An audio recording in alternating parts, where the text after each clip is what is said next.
Okay, so just starting off real quick, I know the title says spoiler free, and this is for the most part spoiler free. There's going to be some very, very, very vague, broad, barely explained on, like, super minor spoilers. Barely anything worth registering if you do decide to see this film.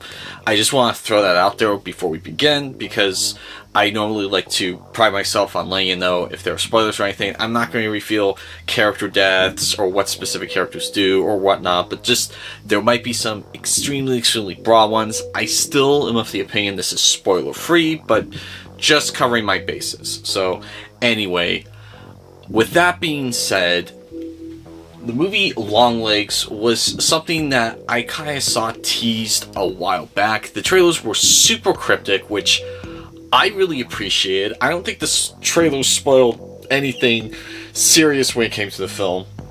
And they did a good job of being very cryptic, not telling you everything that was going on. And I was actually kind of intrigued with that. I was like, okay, this seems like it could be something really special. And to the credit of the film, there are some really excellent moments in this film.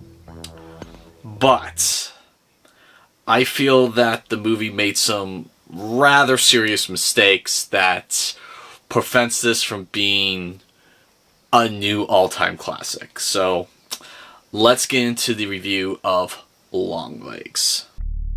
Is it scary being a lady FBI agent? Yeah. Take a nice long look. A letter was left with the bodies. Signed with one word.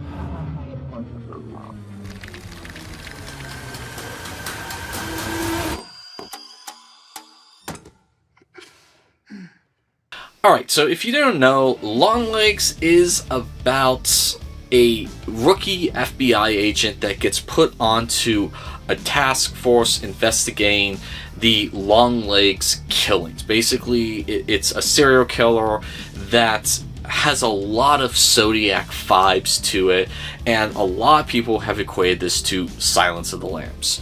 And unfortunately, I feel that Silence of the Lambs is a superior film, which I'll get into that in a little bit, but that's the general premise of Longlegs without spoiling too much. And for starters, the cast is great. I didn't have any issues with any of the actors. I thought everyone did a fantastic job.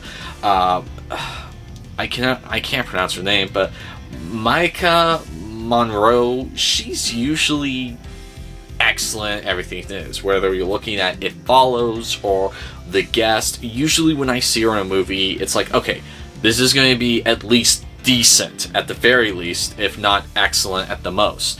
And so when I saw that she was in this and that she was going to be the protagonist to Nicolas Cage's antagonist, that was another like green flag for me. I was just like, oh, really? Okay.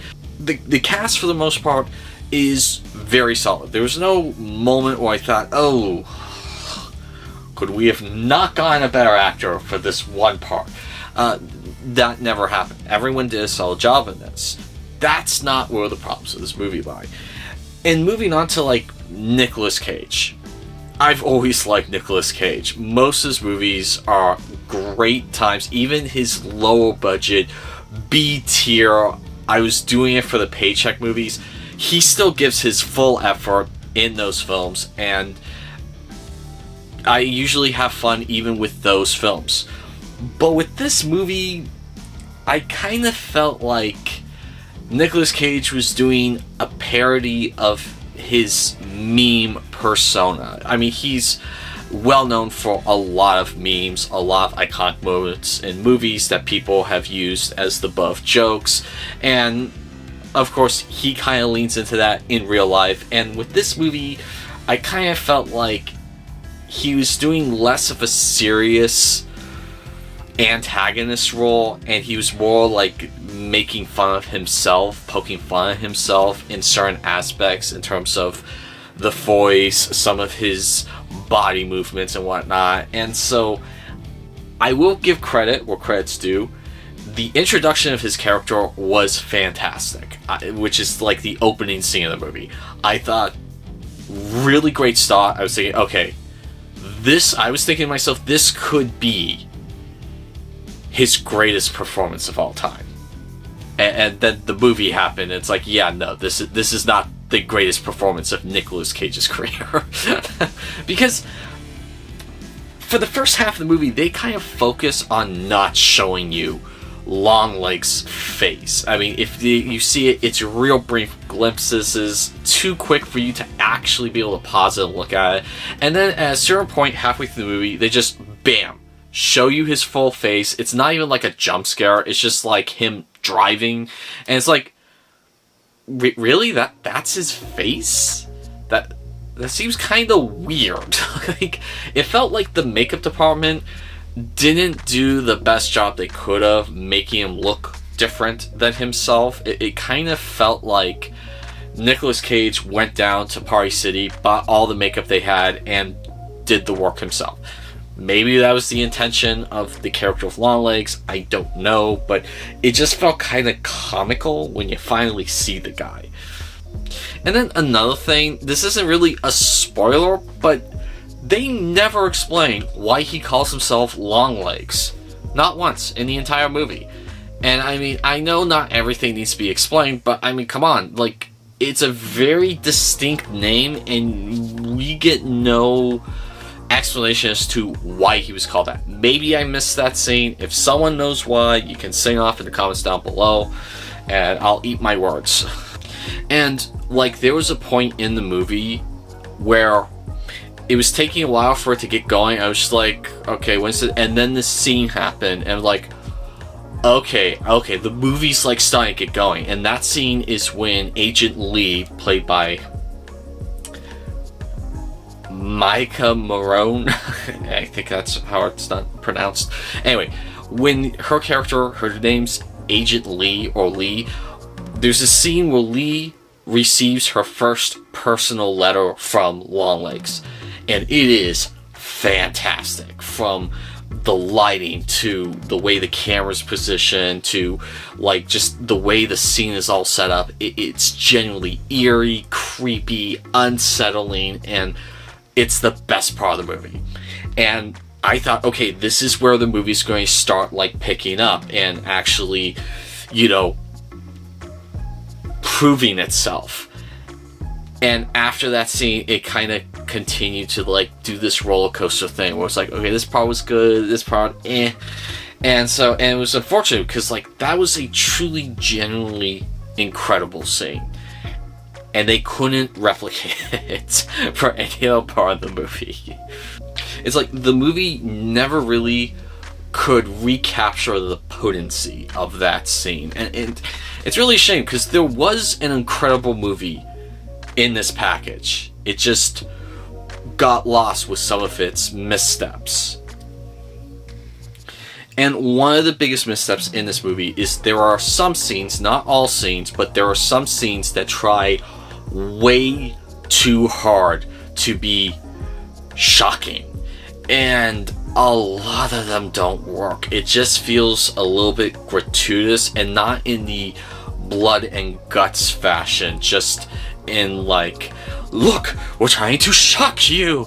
And it's just feels like the movie's trying too hard sometimes, which you should never have that feeling when watching a movie like this. It should be very serious, like focused, like, okay, this is a very messed up individual.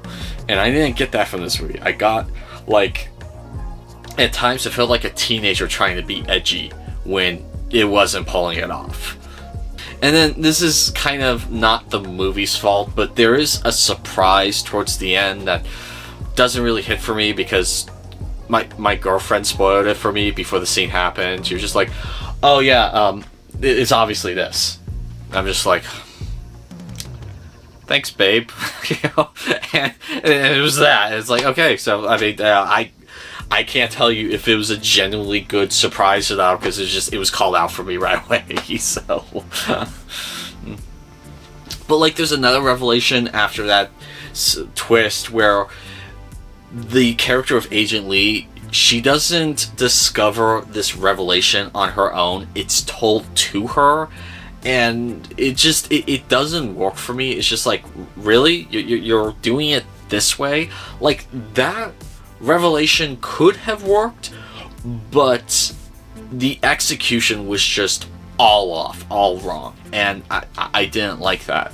And then another thing that I did not enjoy about this movie is, at times, this movie felt like a grounded Zodiac Killer-like FBI procedural investigation drama, and at other times it felt like a supernatural horror feature along the lines of like the TV series Supernatural, dealing with supernatural elements. And yeah, the movie could have worked if it started off like a Zodiac Killer and then evolved into that, but there were points after like that shift happened that kept bouncing back and forth. And it's like, okay, so are we doing Zodiac Killer, or are we doing Supernatural season, enter your favorite season here? You know, like, it felt a little bit inconsistent in that regards. Some of you might disagree with me on that, but that's just kind of how I felt with the movie. Pick a lane, guys. That's what I was thinking. And then just another little nitpick, like, there's a scene where Lee is in a situation where she could do something and she does nothing. And it's like, Lee, what are you doing? Like, Lee, come on, get moving, do this, do something, don't just stand there. And so, is that exactly a negative against the movie? No, but it was just, you know, another little nitpick I had.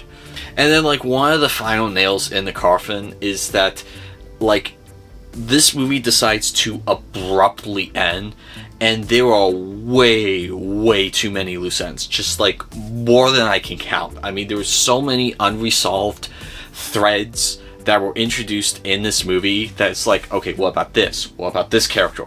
What about this person? What about this situation over here? I mean, there was just so many things. It's like, okay, how was this done? How was that done? And it was just very unresolved. And that probably was my biggest criticism of this movie. It was just too many loose ends, not enough resolution, and ultimately, this was a decent movie that could have been amazing, but I finally I did not enjoy it. The person I saw it with, she did not enjoy it, and like, this could have been an outstanding movie if they had just had a tighter script. Don't change the cast, don't change the characters, hell, don't even change some of the surprises and twists, just tighten up the script a little bit, and this probably would have been one of my favorite movies of the year. But there was just some narrative choices and some, like, scene positioning and certain things they decided to do that just did not work for me. And ultimately, that's unfortunate, because this really had me excited. I thought this could have been a truly amazing movie, and ultimately in the end I found this movie very disappointing. And I hate to say that, because with the cast and the cinematography and even the subject matter, this should have been a home run, and it wasn't. So anyway, that's been my review for Longlegs. What did you guys think of this movie? Do you agree with me? Do you not? Say off in the comments down below. My name's Christopher Connell with 11 Hour Reviews, and that will be all for today.